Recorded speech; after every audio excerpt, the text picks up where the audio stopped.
Coach, as you join us here, you kind of knew coming in, I guess, this was going to be a challenge, obviously. What do you take out of this game now as you look at things and you move forward? You go into your exam break and you get ready to take on Longwood next. How do you kind of approach this? Well, a lot of that part wasn't fun today. I mean, I think we came into this knowing we were really going to struggle to score, or in the sense it was going to be hard to score. I mean, I think they played some really good teams, and with the exception of UConn, have made some teams really look poor from an offensive standpoint. So we knew that part was going to be hard. I thought we found some things that worked well at the start of the half. We didn't finish very well, maybe again at the basket. I think that's kind of been a thing for us this season. The flip side of that is our defense has been pretty good. And, unfortunately, you do this long enough that days like today are going to happen. I don't know that I've ever seen a team shoot 85% over 25 minutes before. And some of that was on us.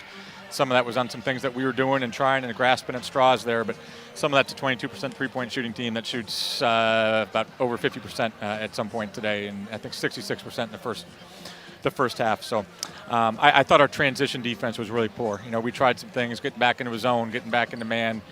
They were really athletic. They got out and went. We didn't make shots, so I think that turned into some easy transition. But I've never seen anybody score 73 points in a half before, and they scored 73 points over those two middle quarters. And some of that, again, like I said, is on us, and some of that is just their day and not ours. Right.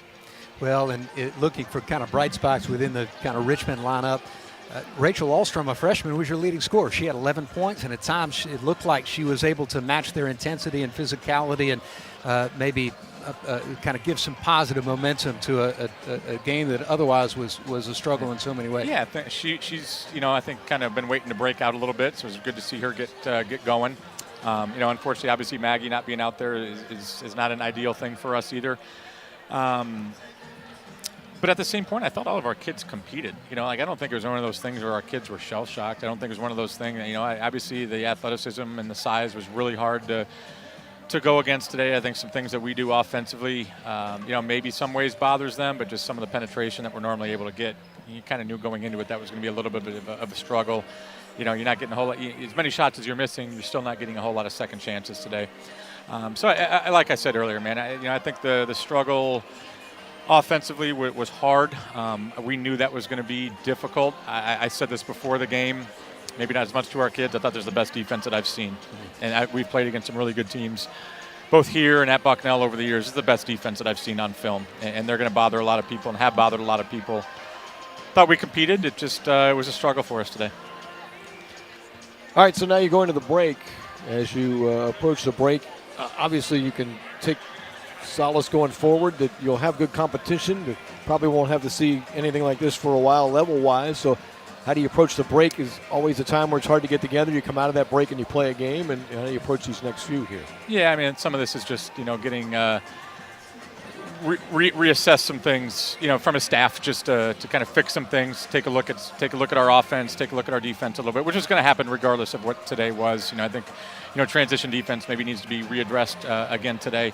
But as I just told the team, man, the difference between today and last Sunday, which was a heartbreaker against Northern Illinois, another really good team that we played well against in that game, was, this counts the same as that one. This doesn't feel very good. I'm not going to lie to you. It doesn't feel very good today with what went on, but it still counts as one loss, just like last Sunday did. We will get better from this. I promised them that I'll get better, that they'll all get better. We all did some things and wish we could take back today, but the fact of the matter is we still think we have a good basketball team, and we think we can be a better basketball team than what we showed today. That's what Craig and I were talking about earlier is, this kind of shows you today the intensity with which you have to play, and they kept that intensity up for, the full 60 minutes of time. Maybe you take that out of it as well. They still play with that intensity. For sure. And again, I think this is a really good team that, for as well as I think they've played, I know she wasn't happy with them, but I think that was one of those that. That's a coach thing. Yeah, it's one of those that I think they were pretty ready to go today, and. You mean against Northwestern? Yeah, and again against Northwestern, shame on them for having a poor fourth quarter. Right. So I think they were they were ready to go. But again, I think they're a well-coached team. I think they're a way different team than what they've been in the last couple of years. That was very apparent watching them on film. They make things very, very difficult for some really good teams right now, offensively, and us included. And like I said, thankfully it counts as one. We got to get back to the drawing board a little bit offensively, but we can be better than what we were today. All right. We'll see you on Sunday then against Longwood. All right. Appreciate Thanks, it. Have guys. a good week. We'll talk to you soon. See you, Aaron. Take Spiders care. head coach Aaron Roussell, and we'll wrap things up from here from the Robins Center. The Spiders falling on this one, 100-49. Spiders drop to 6-3. Longwood is next on December 11th, a week from today. That'll be a 2 o'clock contest here at the Robins Center. Rachel Ahlstrom leads the way with 11 points for the Spiders today, but Richmond falls in this one by the margin of 100-49. For Craig Coker and the rest of our ESPN Plus crew, Robert Fish saying so long for now. Enjoy the rest of your Sunday, and we'll visit with you again soon here on ESPN Plus.